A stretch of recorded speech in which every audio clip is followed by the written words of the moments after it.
Hi, it's KCCK's Culture Crawl. I'm Dennis Green, and my guests today are from Chorale Midwest, the Cedar Rapids-based choral group, getting ready for Christmas concert. Director Bradly Barrett is with us. Brad, welcome. Good morning, Dennis. Good morning. And chorus member and KCCK's own Bob Stewart. Morning. Hello. Yeah, nice to have you on the Culture Crawl. Hey, good to be here. So, 'tis the season. For those keeping score, there will be 117 Culture Crawls on Christmas concerts coming up over the next few weeks. But this is the time when we all settle in and enjoy holiday-themed music. And your Christmas concerts, Brad, it'll be doing two of them this year. Exactly. Sunday the 8th at 2:30 and Tuesday the 10th at 7:30 at Christ Episcopal here in town.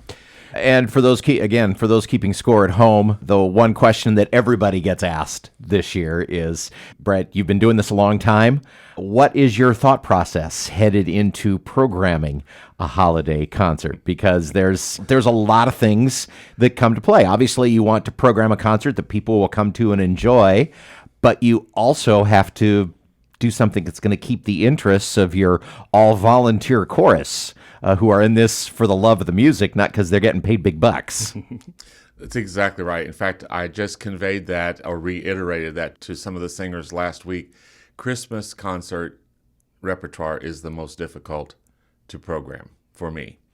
I've been with the group 20 plus years, and yes, we want the audience to hear those traditional pieces that we've all grown up with that have stood the test of time, but also arrangements of those that are not schlocky, that are not cheesy. And then also, like with Bob, if I would pick schlocky music, Bob wouldn't say anything, but I would know by his body language that he didn't like it.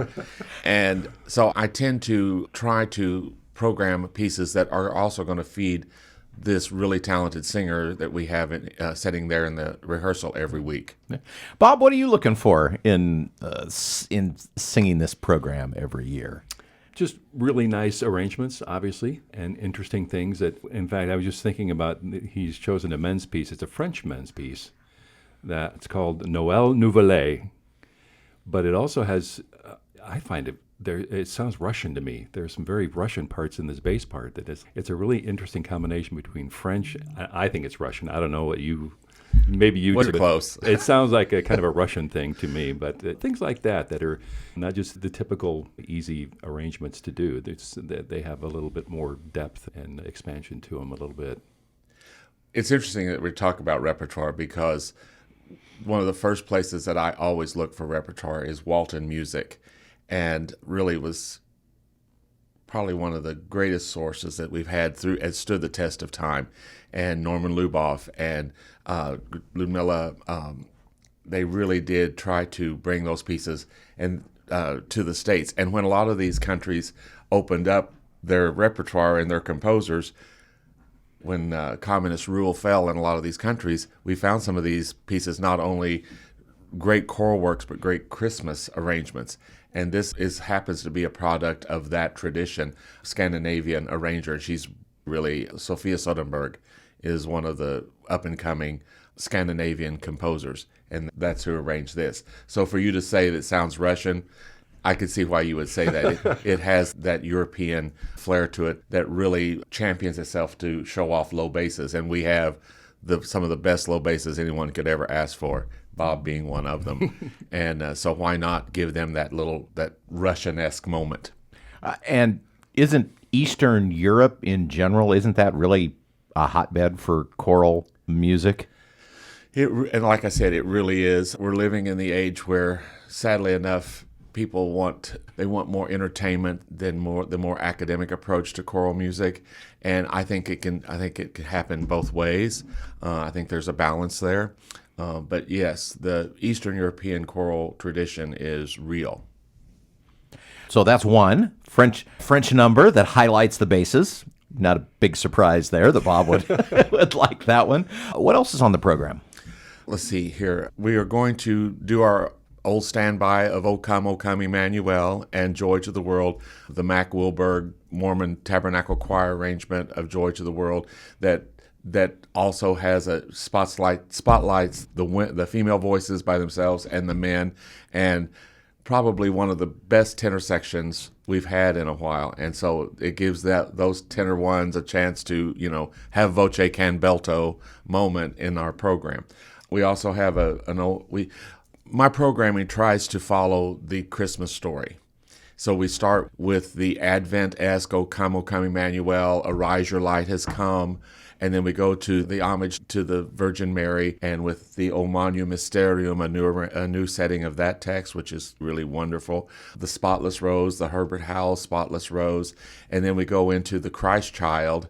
And then after intermission, the child is here. Now it's the joy of Christmas, and ending with the joy to the world. But rather than ending totally with a rousing ending, we're going to close with a piece by Dan Forrest, who we really do love his music. It seems to fit the dynamic and the mental and musical aspect of our choir, his setting of the work of Christmas. And given the climate of our country right now, it talks about after the kings and princes have gone, the shepherds have gone back to their flocks. Now the work of Christmas begins with us, where we have to have peace. We feed the hungry. We take care of the poor, and we think as one. And when I heard that, I thought this is an absolute no-brainer to incorporate that at the closing of our concert and ushering in of the Christmas season.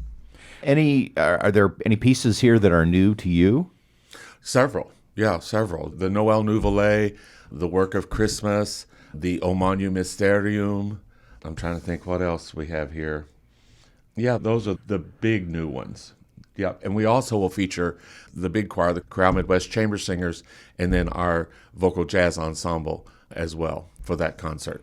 Oh, what are you doing with the vocal jazz group? That ensemble now is being directed by colleague Beth Mueller, and they are doing a jazz trio by a well-known jazz arranger, Michelle Weir, and then they're doing the Darman Meter, the first Noel. Oh, nice. So basically, we always try to program something new, something traditional, something new, something traditional, something fast, something slow. So that's where we are again this year. Especially if you look at our programming and after you go to the concert, I usually have people say, your programming made so much sense because it follows this definite order of events that happen, as we know, from Advent through Christmas Day.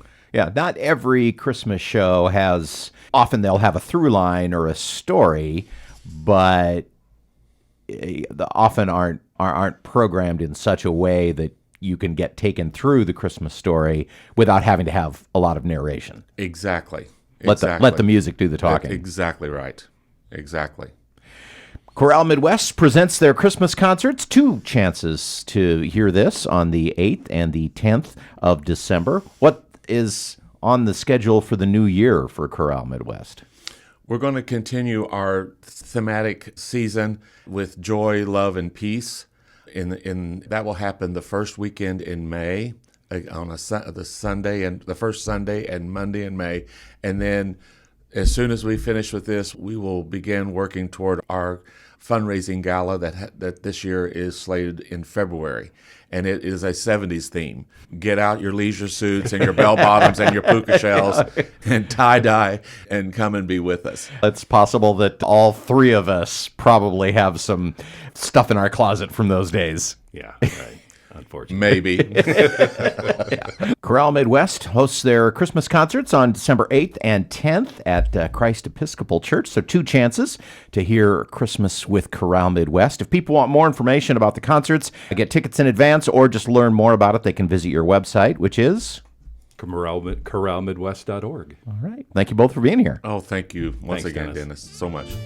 You can hear the Culture Crawl live on the radio most weekdays at 10:30, on demand at kcck.org/culture, or subscribe using your favorite podcast player.